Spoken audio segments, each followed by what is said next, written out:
लगता है कि धामी सरकार पार्ट 2 में नेताओं को रेवड़ियों की तरह से लाल बत्तियां मिलने जा रही है और धामी सरकार ने 100 से ज्यादा दर्जाधारी मंत्री बनाए जा सकते हैं। इसके लिए 24 अप्रैल को देहरादून में होने वाली मीटिंग में फैसला लिया जा सकता है। कहा यह भी जा रहा है कि दर्जाधारी मंत्री बनाने के लिए संगठन स्तर से हरी झंडी भी मिल चुकी है, लेकिन कांग्रेस इसका विरोध भी कर रही है। में धामी सरकार लगभग 100 से ज़्यादा दर्जाधारियों को नियुक्ति देने जा रही है, जिसके चलते सरकार से लेकर संगठन के वरिष्ठ पदाधिकारियों के साथ में बातचीत का क्रम जारी है। जानकारी ऐसी भी मिल रही है कि इसी पार्टी प्रदेश कार्यालय में भाजपा के राष्ट्रीय संगठन महामंत्री BL संतोष 24 अप्रैल को पहुंचेंगे और पार्टी के वरिष्ठ नेताओं के साथ में बातचीत करेंगे। बैठक का मुख्य एजेंडा दर्जाधारियों की नियुक्ति होगा और मुख्यमंत्री का उपचुनाव होगा। जानकारी ऐसी भी मिल रही है कि जिन्होंने मुख्यमंत्री धामी के लिए सीट छोड़ी है, कैलाश गहतोड़ी को भी दर्जाधारी के रूप में सरकार में एडजस्ट किया जा सकता है। लिहाजा 100 से ज़्यादा करीब ऐसे पदाधिकारी हैं जिनको अब धामी सरकार में एडजस्ट किया जा सकता है। अपने सहयोगी कैमरा पर्सन मनमर रावत के साथ विनोद कुमार, ABP गंगा, देहरादून।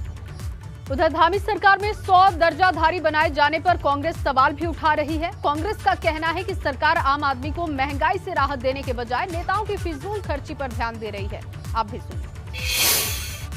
और पानी के लिए पैसा नहीं है, लेकिन दर्जाधारियों का खर्चा उठाने के लिए सरकार के पैसा है, यही दुर्भाग्य है। अभी मेरे एक साथी ने कहा आपने महंगाई पे नहीं बोला। आपको शायद पता याद होगा, जिस मैं पहले दिन भार ग्रहण किया, मैंने उसी दिन कहा कि बीजेपी को ये बताना पड़ेगा कि हमेशा हर स्टेट में चुनाव से पहले वो हर चीज़ के दाम रोक के रखती है और चुनाव खत्म होते ही गैस के सिलेंडर 50 रुपये बढ़ गया, तीसरे दिन ही डीजल के पैसे बढ़ गए, पेट्रोल के पैसे बढ़ गए, जो हमारा कॉमर्शियल गैस का सिलेंडर है 300 रुपये बढ़ गया। लोगों के लिए 10 करोड़ रुपये महंगे हैं, लेकिन जो ये 100 लोगों को लाल बत्ती दी जाएगी उन पर जो खर्चा होगा उसका आकलन कर लीजिए, वो इससे कहीं ज़्यादा होगा।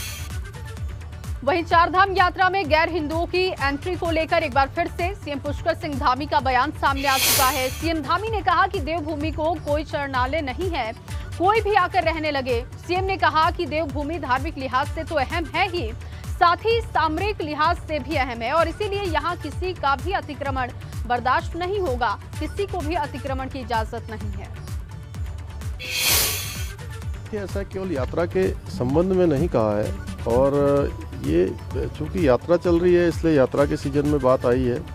ये समग्र उत्तराखंड के लिए है कि उत्तराखंड हमारा शांत रहना चाहिए, भौगोलिक दृष्टि से हो, चाहे हमारा सामरिक दृष्टि से हो या धर्म और अध्यात्म की दृष्टि से हो या संस्कृति की दृष्टि से हो। हर क्षेत्र में हमारा उत्तराखंड एक अपने आप में विशिष्टता लिया हुआ हमारा प्रदेश है, तो यहाँ की विशिष्टता बनी रहनी चाहिए। यहाँ का जो अपना एक धर्म और संस्कृति और अध्यात्म का जो केंद्र है वो डिस्टर्ब नहीं होना चाहिए। उसको लेकर हम चाहेंगे कि यहाँ पर जो घनत्व बढ़ रहा है, जो अनावश्यक रूप से बहुत सारी ऐसी गतिविधियाँ हो जाती हैं, हमें बाद में पता लगता है कि कोई बाहर से आया है, कोई कहीं से आया है, कोई आपराधिक गतिविधियों में लिप्त रहा है, कई अन्य प्रकार के कार्यों में लिप्त रहा है, लेकिन उत्तराखंड आकर कोई शरणगाह इसको न समझे।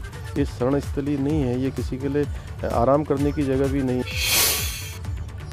वहीं मुख्यमंत्री पुष्कर सिंह धामी के निर्देशों के बाद पुलिस ने चारधाम क्षेत्र समेत प्रदेश भर में सघन वेरिफिकेशन अभियान शुरू कर दिया है।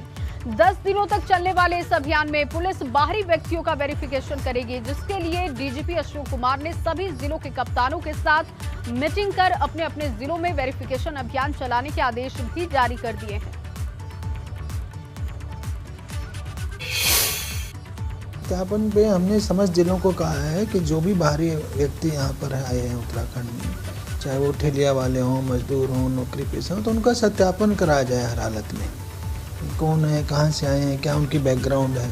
तो उस काम को एक स्पेशल ड्राइव 10 दिन का चला के, जिससे कि चारधाम से पहले ही हम थोड़ा क्लैरिटी आ जाए, ये करने के लिए 10 दिन का स्पेशल ड्राइव इसके लिए चलाया गया।